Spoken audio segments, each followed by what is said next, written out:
নমস্কাৰ দৰ্শকসকল, বাতৰিটো যদি ভাল পায় লাইক কমেণ্ট কৰিব। সম্পূৰ্ণ বাতৰিটো শুনক। 1 নম্বৰটো খবৰ, CID কাৰ্যালয়ত SITক সাক্ষ্য দি ওলাই আহি সাহিত্যিক ৰীতা চৌধুৰীয়ে মন্তব্য কৰিলে, ছিংগাপুৰ যোৱা আগেৰে পৰা অসুস্থ হৈ আছিল জুবিন গাৰ্গ আৰু এনে অৱস্থাত ছিংগাপুৰ যাব বুলি কথাটো গম পোৱা হ'লে জুবিন গাৰ্গক বাধা দিলোহেঁতেন আৰু খাৰঘুলিত নিৰ্মাণ কৰি থকা বাসগৃহটোক লৈও চিন্তিত হৈ আছিল জুবিন গাৰ্গ। 2 নম্বৰটো খবৰ, মুখ্যমন্ত্ৰী হিমন্ত বিশ্ব শৰ্মা মন্তব্য। জুবিন গাৰ্গৰ ন্যায়ৰ সন্দৰ্ভত ক'লে, জুবিন গাৰ্গৰ মৃত্যুৰ তদন্ত প্ৰক্ৰিয়া প্ৰায় শেষ পৰ্যায়ত আৰু SITয়ে সোনকালে চাৰ্জশ্বীট দিব। নৱেম্বৰ মাহৰ শেষত বা ডিচেম্বৰ মাহৰ প্ৰথমতে 80তকৈও অধিক লোকৰ সাক্ষ্য গ্ৰহণ কৰি চাৰ্জশ্বীট প্ৰস্তুত কৰিছে SITয়ে।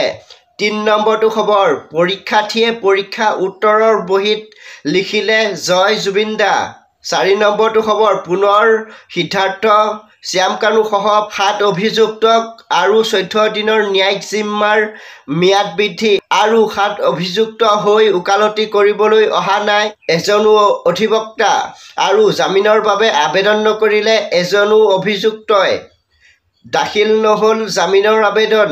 5 নম্বৰটো খবৰ, 29 অক্টোবৰ 2025 আজি জুবিন গাৰ্গৰ মৃত্যুৰ 40 দিন আৰু আজি গৰিমা গাৰ্গে জুবিন গাৰ্গক সুঁৱৰি আৱেগিক পোষ্ট লিখিলে ছ'চিয়েল মিডিয়াত, সকলো মাথো শূন্য।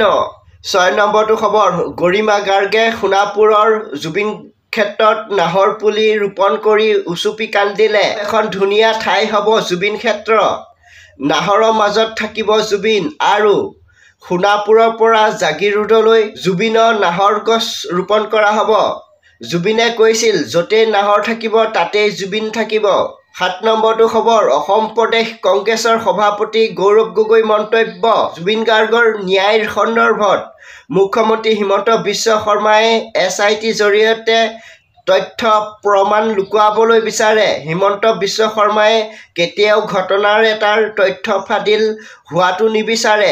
বিষয় এটাৰ তথ্য লুকুৱাবলৈ মুখ্যমন্ত্ৰী হিমন্তই SIT গঠন কৰে আৰু জোনমণি ৰাভাৰ মৃত্যু কেনেকৈ হ'ল তথ্য লুকুৱাবলৈ SIT গঠন কৰিছিল তেতিয়া।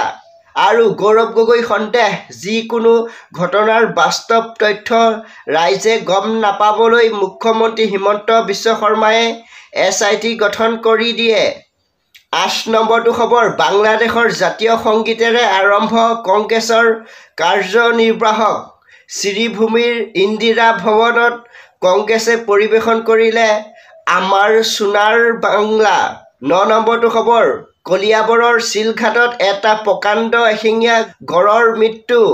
গড়টো পিঠিত আঘাতৰ চিন পাই পশু চিকিৎসকে স্পষ্ট কৰি কৈছে, বাঘৰ আক্ৰমণত গড়টোৱে ওখৰ ঠাইৰ পৰা তলত জাপ মাৰি দিয়াৰ বাবে মৃত্যু হ'ল।